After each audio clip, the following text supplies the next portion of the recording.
안녕하십니까, 더 리치 옥션입니다.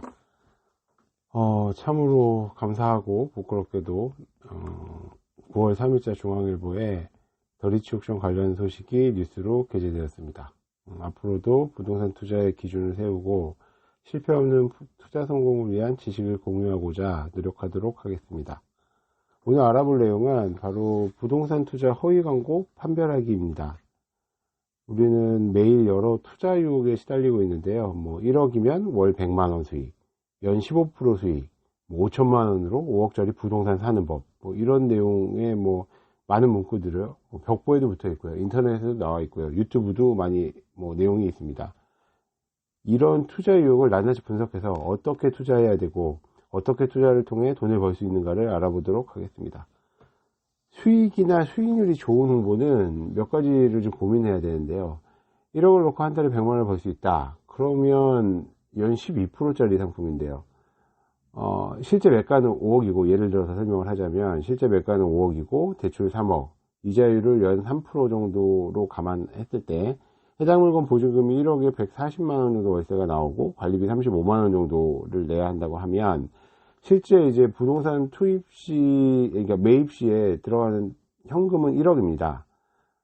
근데 이제 총 175만원 중에서 이자 75만원을 빼고 이제 남은 금액을 100만원 정도가 되니까 그렇다고 주장하는 것 같은데요. 실제로는 5억짜리 매입을 하려면, 부동산 매입을 하려면 일단 5%에 해당하는 취등록세, 법무사 비용, 그리고 또 한 1% 정도 수준의 중개 수수료가 필요합니다. 다시 말하면 부동산 매입 시 총 지출 비용은 매입가보다 6에서 7%가 더 들어가고요. 5억이 아니라 그러니까 5억 3,500 정도가 필요하게 됩니다. 대출이 60% 정도 된다고 할 경우에 아울러 이 대출도 개인들한테는 제한이 있습니다. 이 대출 한도가 제한이기 때문에 개인한테 부여된 이 금융권에서 주어진 신용 한도, 이것도 투자의 한 가지라고 판단하셔야 됩니다. 아울러 이제 수익도 다시 계산을 해봐야 되는데요. 아무리 소형 부동산의 경우 이제 부동산들 가가지고 물어보고 공인중개사님들 말씀을 들어보면 관리 비용이 거의 들어가지 않는다. 그러니 관리비는 받으면 그냥 임대료를 쓰시면 됩니다. 라고 얘기를 하지만 실제로는요, 공실률을 감안해서 임대료 손실도 발생하고 관리비를 또 공실이 생기면 주인이 내야 되거든요. 아울러 실제 관리에 소요되는 비용이 또 있어요. 그리고 서초나 강남 부동산 같은 경우에는 이런 부분들이 좀 안타까운 게 있으니까 이것까지 포함을 해서 수익률이 너무 낮다는 걸 보여주면 매각이 안 될 거거든요. 그래서 이제 좀 꼼수로 관리 비용까지 포함한 거다, 수익률 계산할 때 당연히 넣는다, 이런 얘기를 하는 것 같습니다. 사실은 거기다가 임대소득에 대한 세금도 감안을 하고요. 매번 2년에 한 번씩 내지는 그거보다 더 짧은 기간에 중개 수수료까지 내야 된다면 사실은 수익률은 더 낮아지겠죠. 하지만 이 나머지 부분들은 다음 기회로 하고, 일단 대출 60%, 3% 이자율, 그러면 이 이자율조차도 사실 높아질 수가 있어요. 리스크가 있지만 이것도 75만원씩만 내는 걸로, 이것도 사실 못 갚으면 원금하고 이자까지 갚아야 돼요. 원칙적으로는. 아파트 같은 경우에 지금 그렇게 하잖아요, 대출을.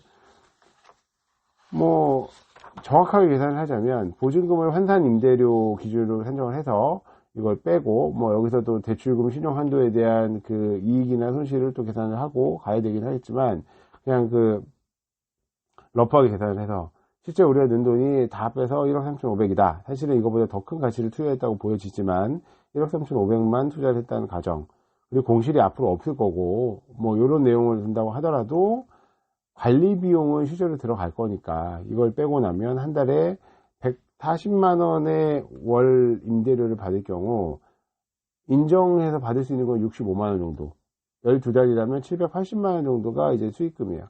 단순 수익률로 계산해도 5.7%예요.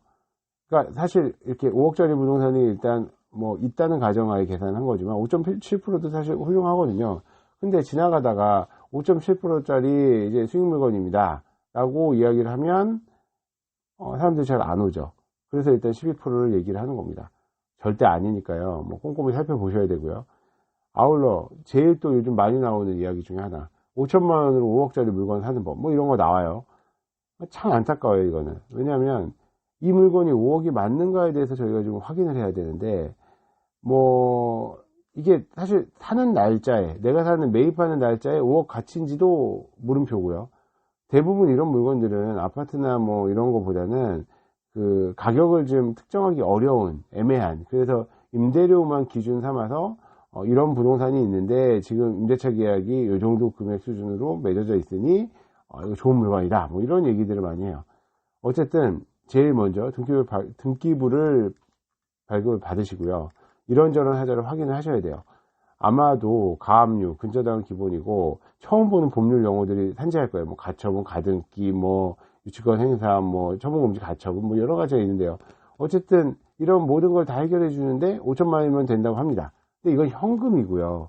실제로는 이 5천을 주고 부동산 일단 등기 이전을 할 수 있을지 모르겠지만 그 이후에 근저당도 꺼야 되고요. 가압류도 꺼야 되고 전세금도 뭐 일부 묶여 있을 수가 있고요. 그래서 5천을 주고 부동산 소유권 이전 등기를 넘겨서 받을 수는 있어요. 근데 받은 다음에 그 다음에 이 부동산을 유지하기 위해서 이자도 내야 되고 재산세도 내야 되고 아울러 그 반면에 얻을 수 있는 이익이 없어요. 대부분. 그래서 어떻게 보면 짐을 다시 얻게 되는 경우가 더 많아요. 그러니까 만약에 이제 부동산 소유자가 소유권에 기한 권리를 행사하기 위해서는 소유권 이전 등기가 필수니까 이 소유권 이전 등기에 대한 부분만 해결을 해주면 사실 부동산 매매 거래에 있어서 사기라는 말은 좀 붙이기가 어렵거든요. 다만 등기 이전은 했지만 실질적으로 이거를 우리가 부동산 투자를 하려고 하는 거지 부동산을 가지고 있으려고 한 건 아니거든요. 그래서 이 부분까지도 감안을 하면 뭐 좀 뭐 말이 안 맞는 말이죠. 그러니까 이렇게 또 생각해보면 좀 쉬워요. 좋은 물건이고 그렇게 좋은 물건이고 5천만 원으로 5억짜리 살 수 있는데 그런 부동산을 가지고 있는 사람이 왜 팔까요? 상식에 맞는 투자를 해야 됩니다. 통상 부동산 투자로 인한 수입은 인수 후에 이제 보유하고 있는 중에 얻게 되는 임대 수익하고 향후에 매각 시에 얻게 되는 시세 차익, 이 두 가지로 얻게 되는데요. 저희 더리축소에서 경매를 권유하는 이유 중에 하나는 앞서 말씀드린 임대 수익하고 시세 차익 이외에 최초의 매입 시 시세보다 저렴하게 살 수 있다는 장점이 있어요. 다시 말씀드리면 시세 차익은 원래 나중에 누리는 건데 처음에 매입할 때도 한번 더 누리고 시작을 하는 거예요. 남들보다 싸게 팔고 싸게 사서 남들이 파는 가격, 보유하고 있는 기간 때문에 올라간 그 시세를 감안해서 남들이 파는 높은 가격으로 팔 수 있다. 이런 부분 때문에 이제 이익을 한 번 더 누릴 수 있으니까 고민하시면 좋겠다라고 생각을 해서 제안을 드리고 있는 거고요. 그 터무니없는 달콤한 문구 때문에 이렇게 부동산 투자 하셔가지고 마음 아파하실 필요가 없어요.